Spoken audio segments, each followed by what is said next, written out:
welcome back to the channel. My name's Kevin, I'm a geek, you're watching Kevin the Geek, and welcome to my second reaction to QI. I did my first episode almost a year ago. I looked for something that I could do for Scottish Burns Night back in January, and QI was the only thing I could find that had a sort of a bit of a link to that. And so today I'm back with another QI, and this time it is Christmas. This one is specifically from series 4, which with QI all the series are named by letters. So series 1 is A, series 2 is B, so of course series 4 is D, and the Christmas related episode is called December. So let's check it out.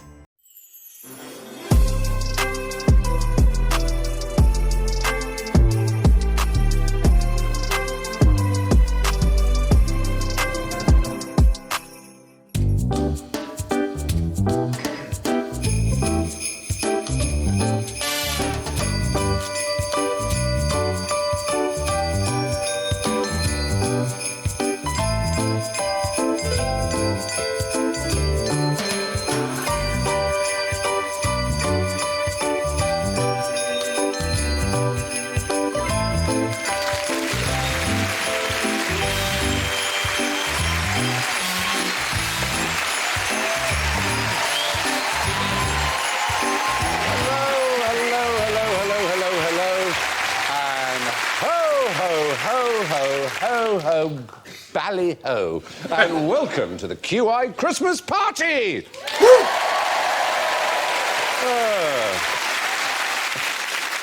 So now joining me for warm white wine in the canteen this evening are the skinny geezer from accounts, Rich Hall. The scary woman from human resources, Jo Brand. The big guy from marketing with the goatee, Dara O'Brien. Goatee, what? And, of course, the acting deputy director of humorous content transmission, South East Region, Alan Gagmeister Davis. Let's hear, if we may, those seasonal bells. Joe goes... Jingle bell, come on. Dara goes... Sleigh bells jingling, ring, ring, ring, too. Rich goes...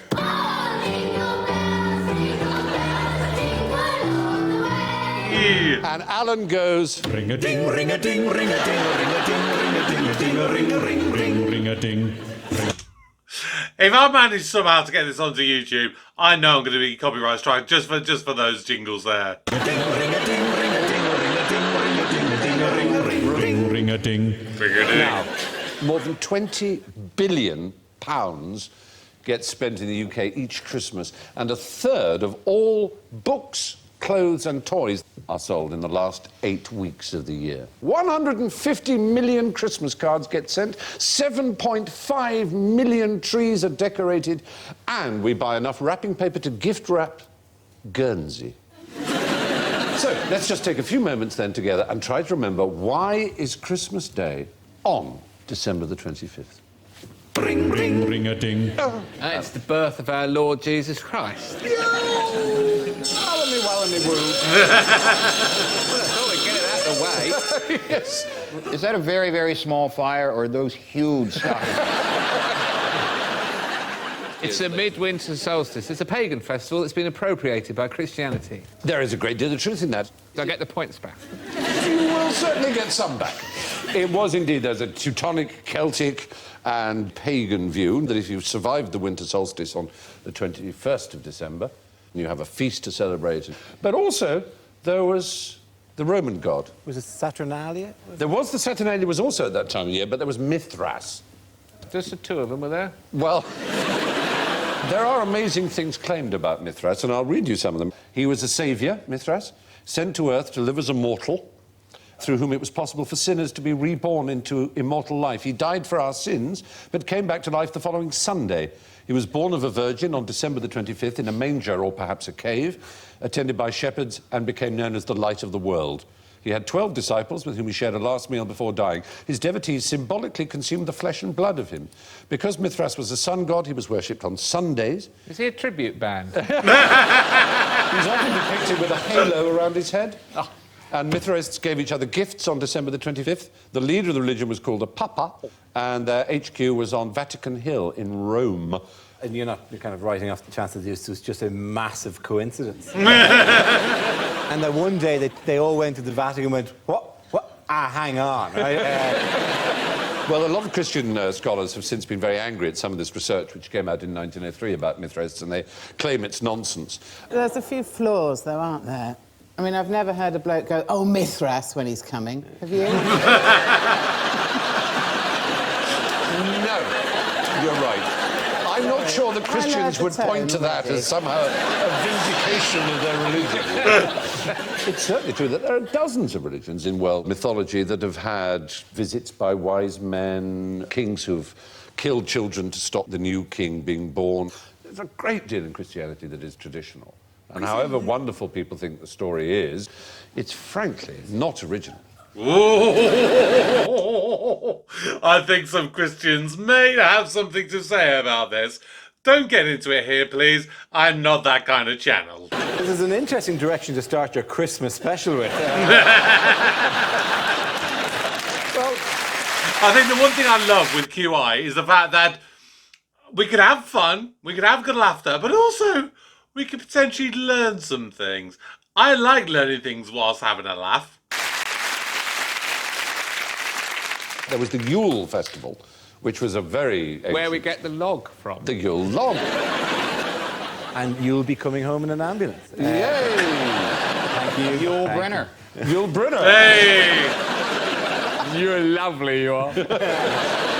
Yeah. The nativity story in the Bible. Probably because they couldn't find a hotel room they hadn't booked in advance. They should have known it would be busy. Yeah. Because it's Christmas. Exactly.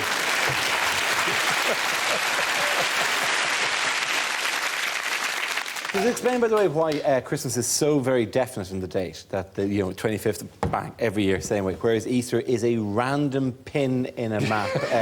Yes! Yes, please All someone these things were explain that. decided 300, 400, 500, 600 years after Christ. They had conferences and they decided that Christmas should be the 25th of December because there were thousands of people who already celebrated on that date because that was Mithra's day.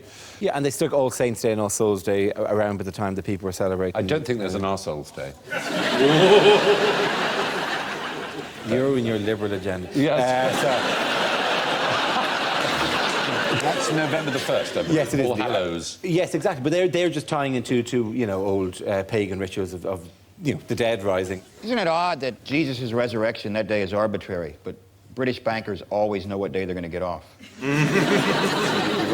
You don't call them bank holidays. Every day's a bank holiday in America. Washington's birthday, is that a holiday? No, That's lumped in with Lincoln and Elvis. right. Elvis! Fair enough. The memorial memorialises what?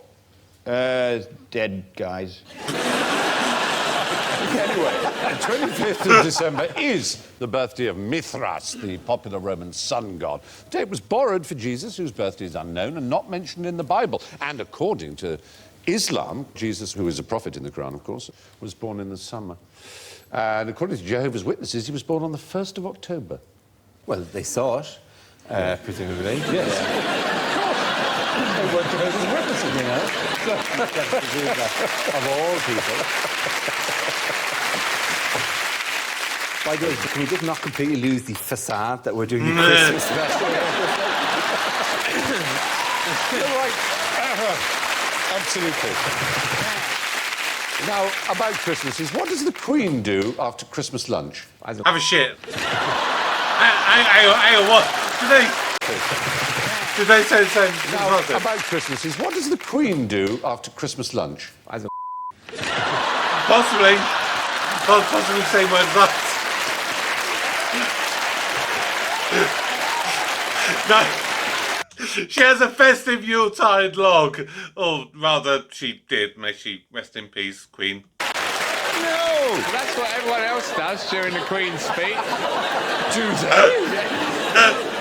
They go for a walk. They go to church.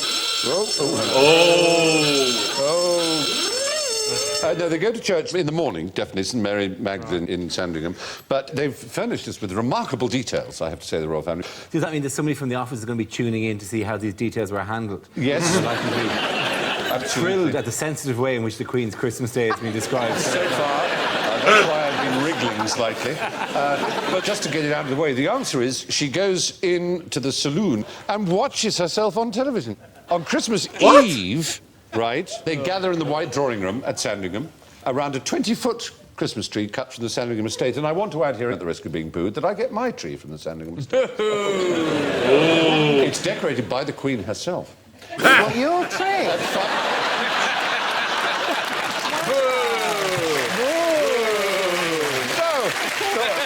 My tree, no. Does she come round to do it? I bet you send her out in the garden. No, do it out in the garden.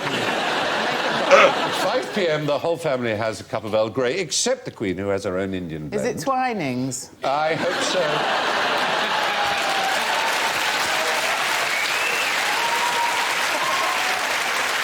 Yorkshire tea. This is turning into a massive embarrassment all round. They have sandwiches, cakes and scones. At 6 p.m, they open presents. This is Christmas Eve, remember. Why do they open presents on Christmas Eve? Because they're all f***ing mad. No, because they're all f***ing German. It's a German tradition. There you are. The Germans open on Christmas Eve? I didn't know that. Signal. They give each other practical presents, it turns out. The Queen is said to have been delighted... With a gun. With a gun. Oh, it's bloody brilliant. We'll try this on Andrew. With a casserole dish and a gift-wrapped washing-up apron. Washing up. I think it's one of those ones with tits I'm on sorry, I can't imagine the Queen doing the washing up. Correct me if I'm wrong, but that doesn't sound like that's something that she would do. It'd be more like, oh, Gerald, my loyal manservant, I've just finished my cup of Indian finest brew of tea. Would you mind very so much in washing up the cup and the saucer?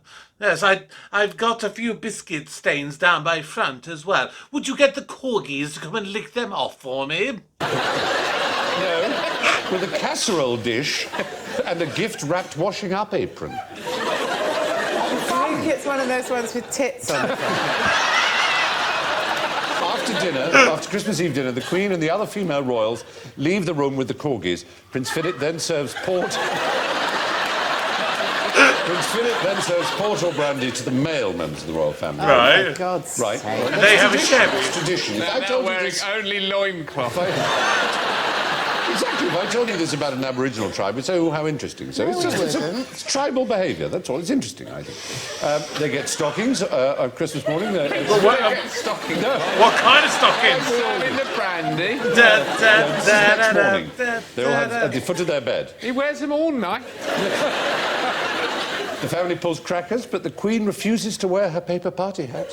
And then at 3 p.m, they go to the saloon to watch me on Christmas Day. We love them all and we wish them well at this Christmas time. And talking of dysfunction at the Christmas time, what suffers most at the office Christmas party? Photocopying your butt. I have to say this, the photocopier from having so many asses on it. Yes! It's the right answer! Yes! Oh! Yes! Yep. I did that as a pure joke. I did not expect that to be an answer. Okay. I was going to say that was a long photo shoot for me, that one. There is a 25% increase in emergency call-outs around the 2 weeks leading up to Christmas. And Canon, they've done a survey about this, and it's absolutely astonishing how much people abuse their photocopies at Christmas parties. It's not just a myth, people really do it. Has the Queen got a photocopy? She uses a portrait artist whenever she needs anything duplicated. I want this page painted in half an hour. 2 copies, A4. And, the rather splendidly named Canon engineer Jeff Bush says that he's had glass broken due to young ladies copying their rears. They've found sleeping cats inside the copiers. a snake, a kitchen knife, a sausage roll, a condom, stockings, a vibrator, and even a cheque for £6,000. Who put the cat in? Well, I can understand. Copycat. Hey! Very good.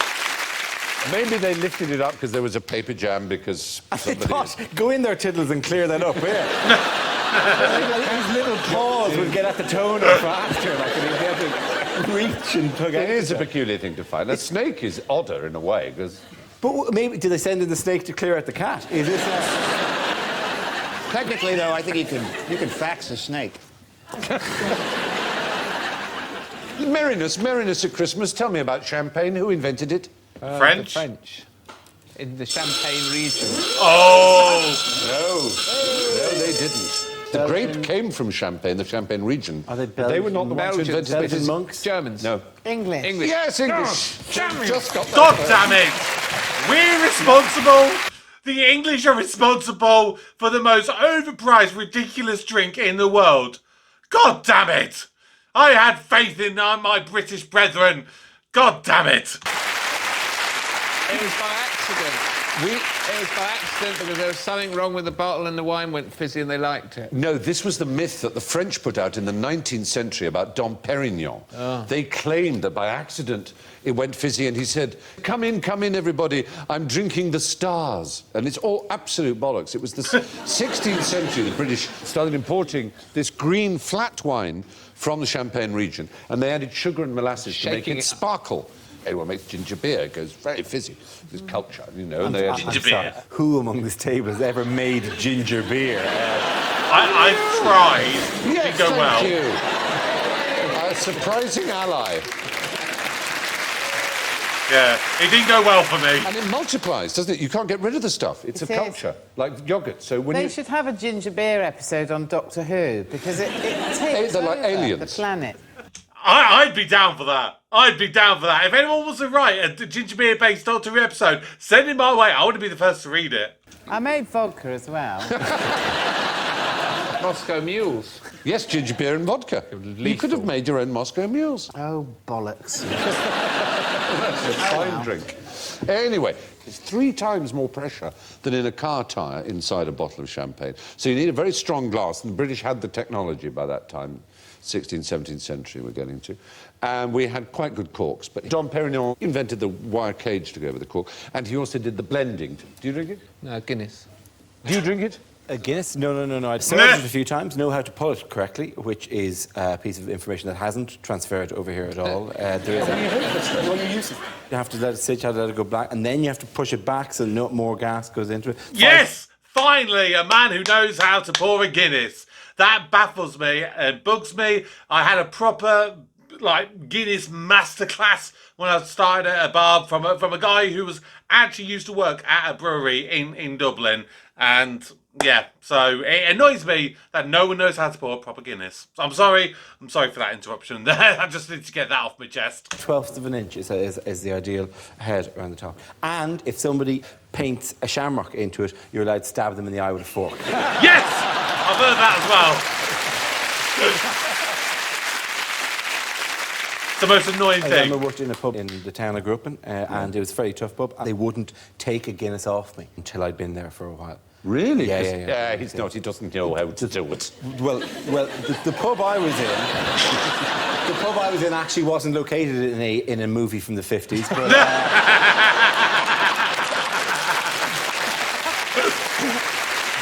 In the land of the bogs and the little people. No, there wasn't. So it wasn't. No, surprisingly, I had to work just outside the land of the bars. You could look over the wall from where we were into where the tiny people pranced and danced. So, now, while we're on the continent, which figure is essential to the Christmas crib in Catalonia? Is it Barry Norman? One of those wild stabs in the dark, and I would so love to say, how amazing, you're right, but you're not. Is it a figure that we don't get in ours? It's a figure we don't get in our cribs. In the back of a Catalonian crib, there is always a man squatting and defecating, or a young boy, and very often a public figure. In the Yes. By the manger with It's baby weird, Jesus. but it's true. It could be Barry Norman. It could be Barry Norman. It's so unlikely. They've had George W. Bush and they've had David Beckham. They have the crap. Really? He's called the cagane. The caga is crap in Catalonian, as it is in many other languages. Every crib has to have a guy Yeah, a crapping. true Catalonian crib will. Yeah, I know you're thinking I'm making this up. They They probably are a have very Lionel Messi these scatological days. people, the Catalonians. They call their Christmas log the cagatillo, the shit log. And there's a popular Catalan phrase. Before eating, they say, menja bé, caga fort. Eat well, shit hard.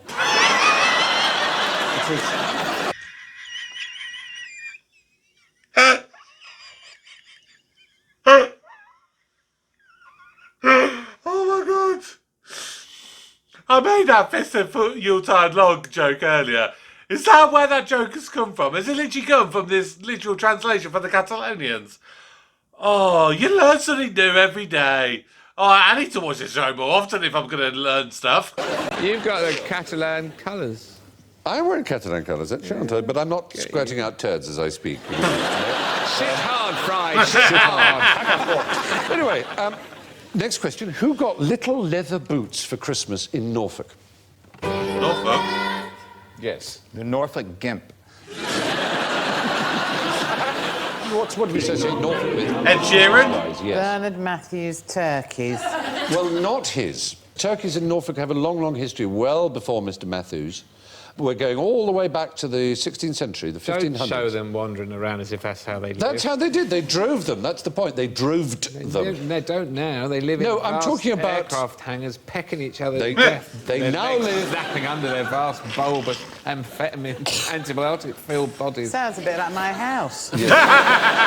But in the past, they were taken from Norwich to London every year for Christmas time, because the British habit of eating turkey for Christmas was as early as Queen Elizabeth's reign. Although they were first brought to Europe in 1520, by 1580s, Norfolk and Suffolk farmers were droving thousands of them every year. We bred our own turkeys in Norfolk, the Norfolk Black and the Holland White. Those turkeys were put on the Mayflower, and when the Pilgrim Fathers arrived in America, they ate turkeys that had been bred in England. They didn't catch turkeys on the coast of America. But because their feet would go, ooh, awful, you know, so they gave them little boots. And they do the same with geese. You can't shoe a goose, it's an old phrase. So they cover them in tar and sand so they could walk without hurting themselves. And pigs... Really?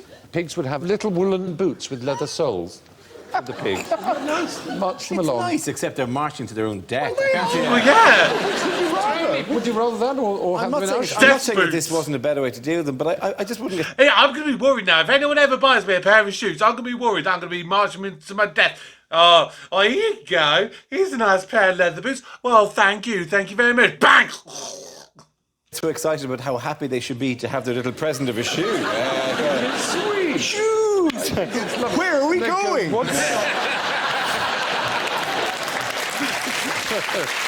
Were they online looking at visitlondon.com? Oh, I can't wait to see that. I think I might go in the eye. Yeah, I might. Well, I think they did a mile a day and they had a lovely time. Compared to the ones now, which, as you say, live in these ghastly concentration camps. Why are they called turkeys? Because they're from Turkey. Do you think they're from Turkey? Is that where No. No, the first merchants to sell them on in Europe were Turkish, yeah. So they were known as turkey cocks. But the weird thing is everyone else calls them Indian. The French call it dinde, which is from and, the Indies. The Polish call it indik. The Dutch call it kalkoen, the Calcutta hen. The Austrians call it an Indian. The Turks call it a Hindi. In Hindi, they call it a Peru pakshi, a Peru bird. But the great original in America, its land of origin, is fuck it. What? Fuck it. In Choctaw. Oh, right. And they've now changed it to a kankchaha, tall chicken, to avoid embarrassment. Yeah. Anyway, that brings us caroling into the mad hurly-burly of general ignorance. So fingers on bell buzzers, and appropriately for the season, all these will have a sacred theme. Now, name a saint who comes from Ireland. Patrick. Oh! He went to Ireland, but he didn't come None from of the patron saints of Britain are from where they're supposed to be from, are they? George is Palestinian, St. George. Yes. Patrick is Welsh. British, certainly. He came from around the River Severn area, apparently. St. Bernard was from a shelter. But you must be able to name some Yeah, genuine... St. Columkill, St. Bridget, St. Kevin. St. Bridget. Do you know St. what her great Kevin! miracle was? She laid down a cape because she said, I want some land to build a convent. She said, well, you can have whatever land your cape covers. And she laid it down, and the cape grew like ginger beer. And taken over the entire field. That is one of her great miracles. The other one was that she could transform her used bathwater into beer.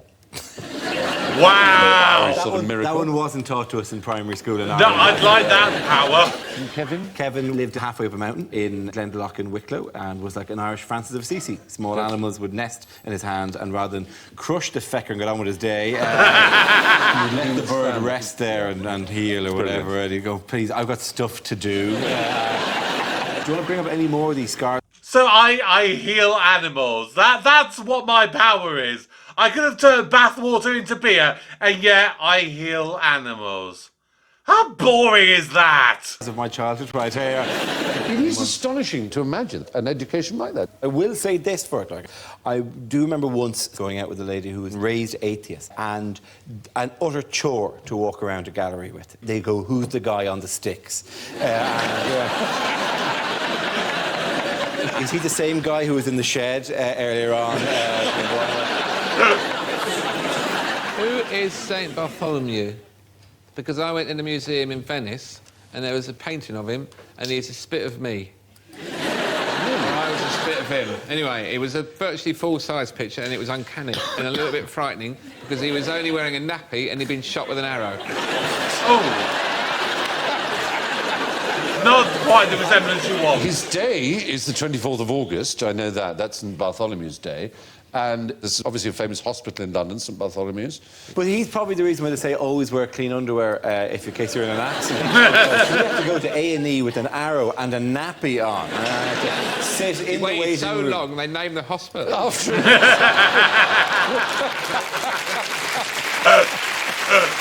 Lord, there you are. Well, a lot of them had arrows. St. Sebastian was a famous one to be shot with arrows. Well, but maybe it was St. Sebastian, maybe it wasn't St. There is a Mantegna St. Sebastian that does look not unlike you, it has to be said. Do you know what? I think it might be St. Sebastian. I think it was St. Sebastian. St. Bartholomew's death was that he was flayed alive, and most paintings of St. Bartholomew have him with his skin draped over his arm, his own Lovely. skin. No, that wasn't him. That wasn't it. So I've seen that statue in church. I always used to think when I was a kid that he just had a sort of beige-coloured coat. His own skin. Anyway, the patron saint of Ireland went to Ireland but didn't come from there. He was kidnapped as a child, sold into slavery to Ireland. And then when he went on to the continent, became a monk, he wanted to come back to Ireland to convert to Christianity and cast out snakes. But who painted this behind me, talking of Italian art? Oh, no, you're not going to get me now. Is it Da Vinci? Have a go, my dear. Was it Jackson Pollock? All right, Michelangelo. It's Banksy. Michelangelo. Oh, no. The fingers are wrong, they're wrong. Did he not do the fingers? We could show it wider. It's the creation of Adam. There it is. I've got it on my phone, and you know what? You're not supposed to take pictures, but I took one like that. Going, no pictures! No pictures! Sebastiano. Oh, tell it. You, in the nappy. The Sistine Chapel is what we're looking at, of course, and he painted it round about 1511, Michelangelo. Only about 40 years later, God and Adam's fingers fell off. So the new plaster was put in, and an unknown papal restorer actually painted them. So those bits are not He by should have done them. Michelangelo. It is one of them. God and Adam. Interesting. So were the fingers like that originally, or did the new painter not quite make them touch to be a little bit artsy or something? Oh, for a laugh. Is that the undercoat? It's the undercoat. I having a laugh. The undercoat. Very good. So, talking of great holy figures, when did Father Christmas die? Die? Oh, come on. When a child turns He's not 7. dead, he's still alive.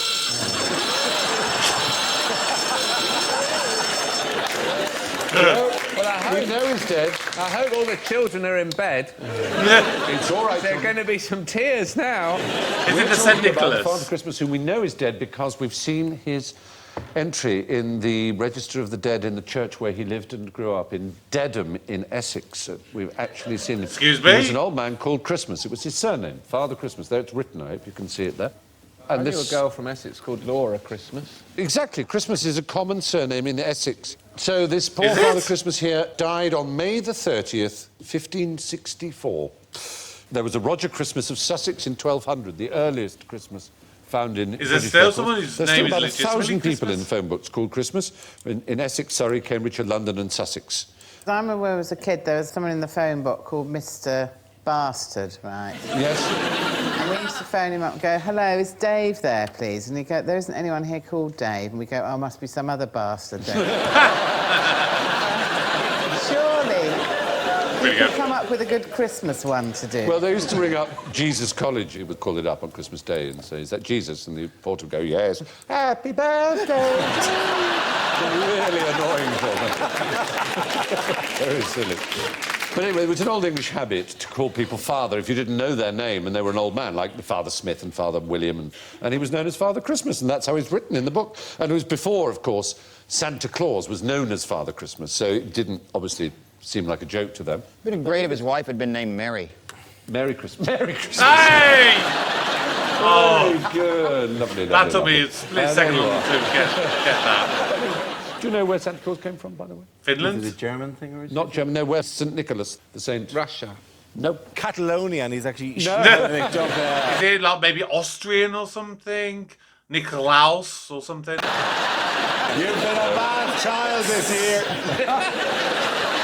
No, it's not. Turkey. Turkey is the right answer. Oh, He was a yes. Turkish I've saint. had that on a pub quiz before. And on that happy note, ladies and gentlemen, it's time to go home. So let's see Oh. what's in your party bag, shall we? Oh, my goodness me. It's champagne for Dara with 2 points. That one he needed to win. And it's Spanish brandy for Rich with -9.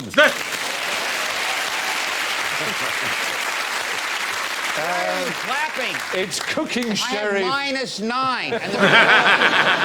And And it's cooking sherry for Joe Brand with -17. Wow. Oh, God. And with -53, it's a can of special brew and a train home for Alan Davis. Oh, man. Oh, My very special spicy mulled thanks to Rich, Dara, Joe and Alan, and I leave you with this seasonal mince pie from the great black American comic Dick Gregory. I never believed in Santa Claus because I knew no white dude would come into my neighborhood after dark.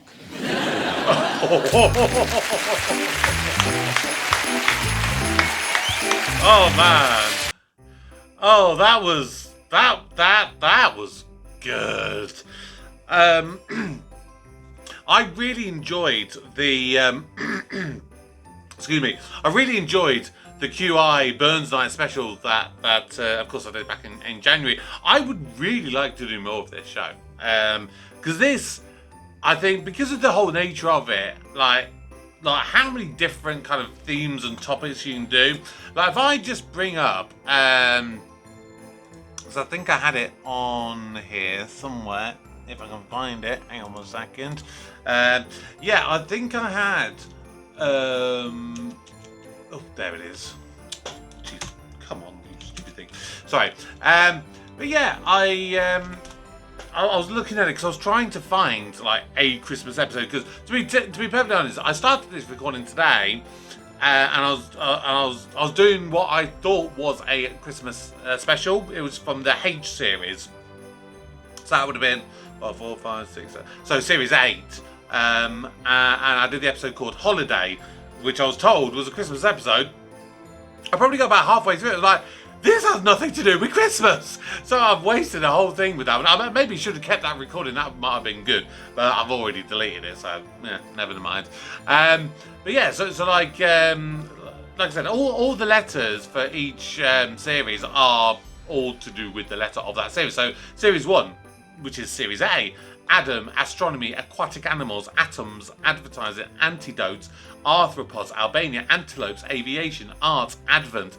Advent is probably the Christmas special. That's probably actually the first Christmas special. Maybe I could have done that one. I don't know. I just tried to find a Christmas special after the debacle that I initially went on. But yeah, overall, QI, great show.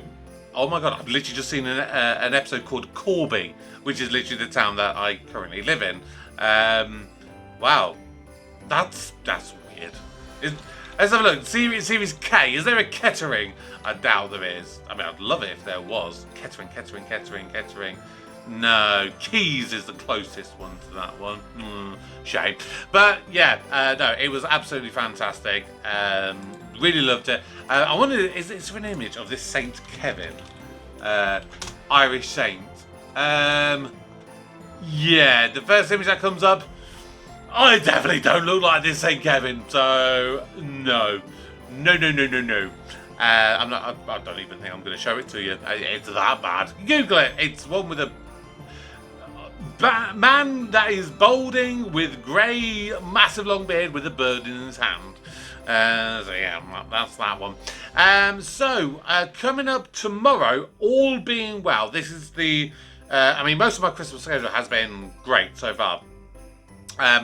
What should be happening tomorrow is my Christmas movie reaction to the Muppets Christmas Carol.